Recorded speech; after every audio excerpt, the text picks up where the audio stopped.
ನಮಸ್ಕಾರ ವೀಕ್ಷಕರೇ, ಸರ್ಜಿ ವ್ಲಾಗ್ಸ್ಗೆ ಸ್ವಾಗತ ಸುಸ್ವಾಗತ. ಟುಡೇ ನಾನು ಇವತ್ತು ನಿಮಗೆ ಚಳಿಗಾಲದಲ್ಲಿ ಬಿಸಿ ಬಿಸಿ ಪಲಾವು ಹೇಗೆ ಮಾಡೋದು ಅಂತ ತೋರಿಸ್ಕೊಡ್ತೀನಿ. ಫಸ್ಟಿಗೆ ನಾವು ಮನೆಯಲ್ಲಿರ್ತಕ್ಕಂಥ ಎಲ್ಲ ತರಕಾರಿಗಳು ಲೈಕ್ ಆನಿಯನ್ನು, ಟೊಮ್ಯಾಟೊ, ಬದನೆಕಾಯಿ ಕೂಡ ಸೇರಿಸ್ಕೋಬೋದು, ಮೆಣಸಿನ್ಕಾಯಿ. ಈ ಪಲಾವ್ಗೆ ಏನು ವಿಶೇಷತೆ ಅಂತ ಅಂದರೆ, ನಾವು ಇಲ್ಲಿ ರುಬ್ಕೊಂಡಿರೋದ್ರಲ್ಲಿ ಆನಿಯನ್ನು ಜೊತೆಗೆ ಯಾವುದೇ ಥರದಂಥ ಔಟ್ಸೈಡ್ ಮಸಾಲೆ ಹಾಕ್ತಾ ಇಲ್ಲ. ಇದರಲ್ಲಿ ಲವಂಗ, ಚಕ್ಕೆ, ಏಲಕ್ಕಿ, ಈರುಳ್ಳಿ, ಸ್ವಲ್ಪ ಮೆಣಸಿನ್ಕಾಯಿ, ಬೆಳ್ಳುಳ್ಳಿ ಎಲ್ಲ ಸೇರಿಸ್ಕೊಂಡ್ಬಿಟ್ಟು ರುಬ್ಕೊಂಡಿರೋದು. ಈ ಥರ ರುಬ್ಬಿರೋದ್ರಿಂದ ಏನು ಯೂಸ್ ಆಗುತ್ತೆ ಅಂತ ಅಂದರೆ, ಖಾರ ಬೇಗ ಬಿಟ್ಕೊಡುತ್ತೆ. ಆಮೇಲೆ ತೆಂಗಿನಕಾಯಿ ಲಿಕ್ವಿಡ್ ಥರ ಇರೋದ್ರಿಂದ ಸ್ವಲ್ಪ ಟೇಸ್ಟ್ ಚೆನ್ನಾಗಿ ಬರುತ್ತೆ ಪಲಾವು.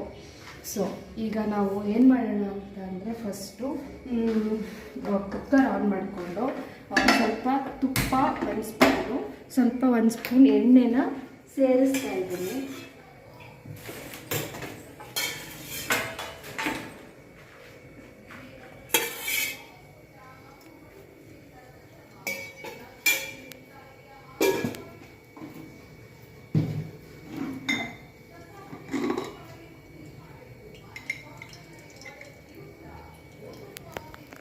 ನಾನು ತುಪ್ಪನ ಎಕ್ಸ್ಟ್ರಾ ಟೇಸ್ಟಿಗೋಸ್ಕರ ಹಾಕ್ತಾ ಇರೋದು. ಬೇಕಿದ್ರೆ ನೀವು ಆಯಿಲ್ನೇ ಸಮೇತ ಜಾಸ್ತಿ ಹಾಕ್ಕೋಬೋದು, ಏನೂ ಪ್ರಾಬ್ಲಮ್ ಇಲ್ಲ. ನಿಮ್ಮ ಕನ್ವೀನಿಯೆಂಟಿಗೆ ಹೇಗೆ ಬರುತ್ತೋ ಆ ಥರ ಯೂಸ್ ಮಾಡ್ಬೋದು. ಇದಕ್ಕೆ ಒಗ್ಗರಣೆಗೆ ನಾನು ಸಾಸಿವೆ,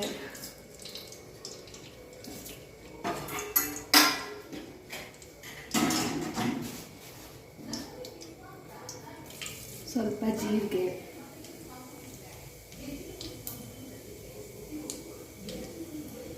ಕರಿಬೇವು,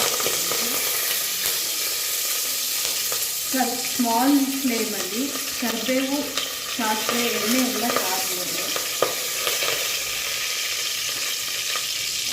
ಫಸ್ಟು ಆನಿಯನ್ ಹಾಕ್ತೀನಿ.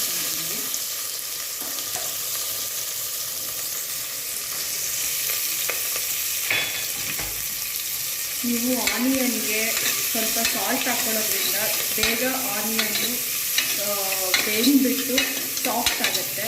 ಇಲ್ಲ ಅಂತಂದರೆ ಹಸಿ ಥರ ಸ್ಮೆಲ್ ಹಂಗೆ ಬರುತ್ತೆ. ಸೊ ಸ್ಟಾರ್ಟಿಂಗಲ್ಲೇ 1 ಸ್ಪೂನು ಸಾಲ್ಟ್ ಹಾಕ್ತಾ,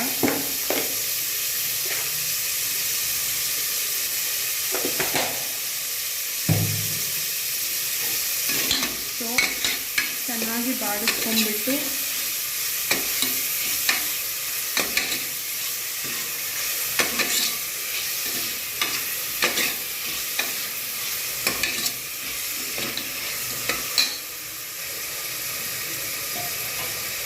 ಎಲ್ಲ ಆ್ಯಡ್ ಮಾಡ್ತಾ ಇದ್ದೀನಿ. ನಾನು ಇವತ್ತು ಇದರಲ್ಲಿ ಮೆಣಸಿನ್ಕಾಯಿನೂ ಇದರಲ್ಲೇ ಹೆಚ್ಕೊಂಡಿದ್ದೀನಿ. ಸ್ವಲ್ಪ ಬದನೆಕಾಯಿ ಇತ್ತು, ಬದನೆಕಾಯಿ ಕೂಡ ಹಾಕ್ಕೋಬೋದು. ಬದನೆಕಾಯಿ ಇಲ್ಲ ಅಂತಂದರೆ ಮನೆಯಲ್ಲಿ ಏನಿರುತ್ತೋ ಹೂಕೋಸು, ಆಲೂಗಡ್ಡೆ, ನವಿಲುಕೋಸು ಅದನ್ನು ಕೂಡ ಹಾಕ್ಕೋಬೋದು. ಏನು ಪ್ರಾಬ್ಲಮ್ ಇಲ್ಲ. ತರಕಾರಿ ವೆಜಿಟೇಬಲ್ ಪಲಾವಾಗಿರೋದ್ರಿಂದ ಎಲ್ಲ ಥರ ತರಕಾರಿನೂ ನೀವು ಸೇರಿಸ್ಕೊಬೋದು.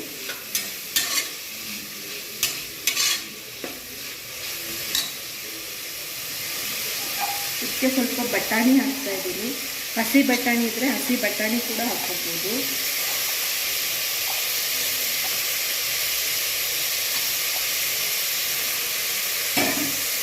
ಈ ಥರ ಚೆನ್ನಾಗಿ ಫಸ್ಟು ಎಣ್ಣೆ ಮತ್ತು ತುಪ್ಪದ ಒಗ್ಗರಣೆಯಲ್ಲಿ ಚೆನ್ನಾಗಿ ಫ್ರೈ ಮಾಡಿದರೆ ಅದರಲ್ಲಿರೋ ಹಸಿ ವಾಸನೆ ಎಲ್ಲದೂ ಕ್ಲಿಯರ್ ಆಗಿ ಹೋಗ್ಬಿಟ್ಟು ತರಕಾರಿ ಚೆನ್ನಾಗಿ ಬೇಯುತ್ತೆ.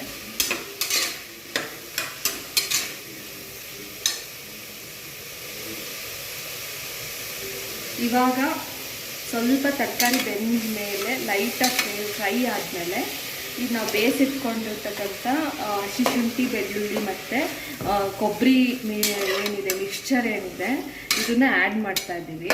ಇದು ಅಷ್ಟೇ ಕ್ಲೀನಾಗಿ ಫ್ರೈ ಆಗಬೇಕು. ಕೊಬ್ಬರಿದೆಲ್ಲ ಹಸಿ ವಾಸನೆ ಇರುತ್ತಲ್ಲ, ಅದೆಲ್ಲ ಕ್ಲೀನಾಗಿ ಹೋದರೆ ಚೆನ್ನಾಗಿರುತ್ತೆ ಟೇಸ್ಟು.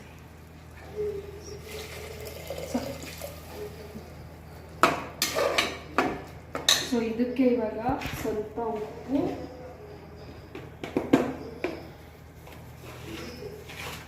ರುಚಿಗೆ ತಕ್ಕಷ್ಟು ಉಪ್ಪು ಹಾಕ್ಕೊಳ್ತೀನಿ.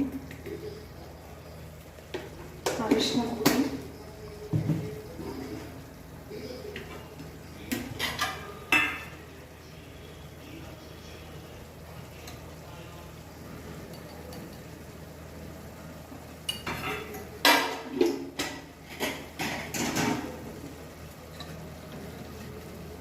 ಇದು ಸ್ವಲ್ಪ ಕುಕ್ಕರಲ್ಲಿ ತರಕಾರಿ ಎಲ್ಲ ಬೇಯಿಸಿರೋ ನೀರು ಬಿಟ್ಕೊಂಡಿರುತ್ತಲ್ಲ, ಟೊಮೆಟೊ ಎಲ್ಲ ಇದರಲ್ಲಿ ಬೇಯಲಿ.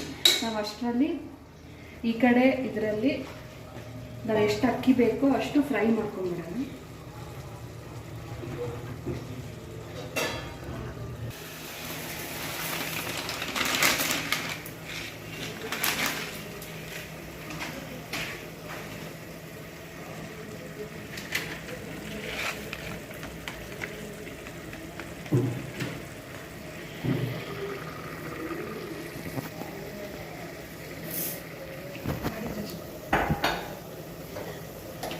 ಈಗ ಅಕ್ಕಿನ ನಾವು ಅಕ್ಕಿನ ಫ್ರೈ ಮಾಡ್ಕೊಳ್ಳೋದ್ರಿಂದ ಪಲಾವು ತುಂಬ ಚೆನ್ನಾಗಿ ಹುಡಿ ಹುಡಿಯಾಗಿ ಬರುತ್ತೆ.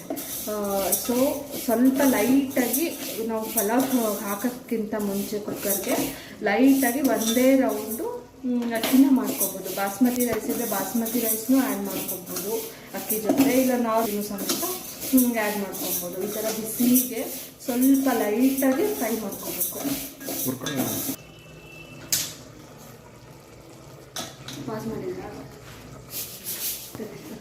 ಅಕ್ಕಿನ ಲೈಟಾಗಿ ವಾಶ್ ಮಾಡಿಬಿಟ್ಟು ಈಗ ಏನು ತರಕಾರಿ ಫ್ರೈ ಆಗ್ತಾ ಇರುತ್ತಲ್ಲ ಕುಕ್ಕರಲ್ಲಿ, ಇದಕ್ಕೆ ಒನ್ ಟೈಮು ಅಕ್ಕಿನ ತೊಳೆದಿರೋ ಅಕ್ಕಿನ ಕ್ಲೀನಾಗಿ ಹಾಕ್ಬಿಟ್ಟು ಇನ್ನೊಂದ್ಸಲಿ ಫ್ರೈ ಮಾಡಿಕೊಂಡು ಕುಕ್ಕರ್ ವಿಷಲ್ ಇದು ಮಾಡಿಬಿಟ್ರೆ ಮುಗೀತು.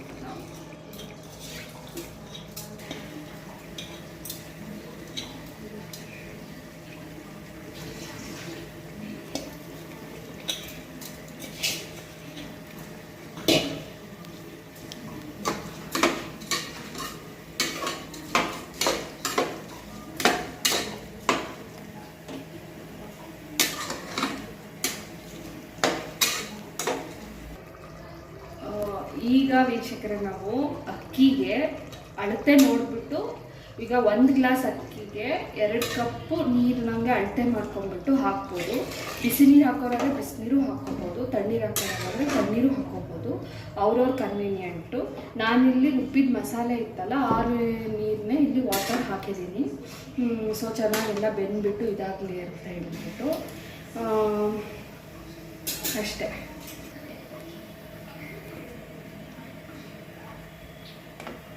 ಸೊ ನಾನು ಇವಾಗ ಕರೆಕ್ಟಾಗಿ ಅದಕ್ಕೆ ಏನು ಬೇಕೋ ಅಳತೆಗೆ ವಾಟರ್ನ ಇದು ಮಾಡಿಬಿಟ್ಟು ಲೈಟಾಗಿ ಕುಕ್ಕರಲ್ಲಿ ಒಳಗಡೆ ಒಂದು ಬಾಯ್ಲ್ ಆಗೋ ತನಕ ಬಿಡ್ತಾ ಇದ್ದೀನಿ. ಅದರಿಂದ ಅನ್ನ ತುಂಬ ಚೆನ್ನಾಗಿ ಹುಡಿ ಹುಡಿಯಾಗಿ ಬಂದಿರುತ್ತೆ. ಒಂದು 5 ಮಿನಿಟ್ಸ್ ಬಿಟ್ಬಿಟ್ಟು ನಾನು ಕುಕ್ಕರ್ ಕ್ಯಾಪ್ನ ಕ್ಲೋಸ್ ಮಾಡ್ತೀನಿ. ಈ ಥರ ಒಂದು ಕುದಿ ಬರಬೇಕು ಕುಕ್ಕರಲ್ಲಿ. ಪಲಾವ್ ಇಟ್ಟಾಗೆ ಆಯಿತು, ಯಾವುದೇ ಥರದ ರೈಸ್ ಐಟಮ್ಸ್ ಇಟ್ಟರು ಕುಕ್ಕರಲ್ಲಿ ಮಾಡ್ಬೇಕಾದ್ರೆ ಒಂದು ಕುದಿ ಕುದ್ದಾಗ ಅದು ಲೈಟಾಗಿ ಇದಾದಮೇಲೆ ನಾವು ಕುಕ್ಕರ್ ಕ್ಯಾಪ್ ಮುಚ್ಚೋದ್ರಿಂದ ಈ ಉಕ್ಕದಾಗಲಿ ಇದಾಗಲಿ ಏನೂ ಆಗಲ್ಲ, ಪಲಾವ್ ತುಂಬ ಚೆನ್ನಾಗಿ ಬರುತ್ತೆ. ಸೊ ನಾನಿವಾಗ ಕುಕ್ಕರ್ ಲಿಡ್ನ ಕ್ಲೋಸ್ ಮಾಡ್ತಾ ಇದ್ದೀನಿ. ಹಾಂ ವೀಕ್ಷಕರೇ, ಈಗ ನಾನು ಕುಕ್ಕರ್ ಕ್ಯಾಪ್ನ ಓಪನ್ ಮಾಡ್ತಾ ಇದ್ದೀನಿ. ಪಲಾವ್ ಮಾಡಿರೋದು ಹೇಗೆ ಆಗಿದೆ ಅಂತ ಹೇಳ್ಬಿಟ್ಟು ಇದೆ ನೋಡಿ, ಈ ಥರ ಕ್ಲೀನಾಗೆಲ್ಲ ಬೆಂದಿರುತ್ತೆ. ಸೊ ಇದನ್ನು ಇವಾಗ ನಾನು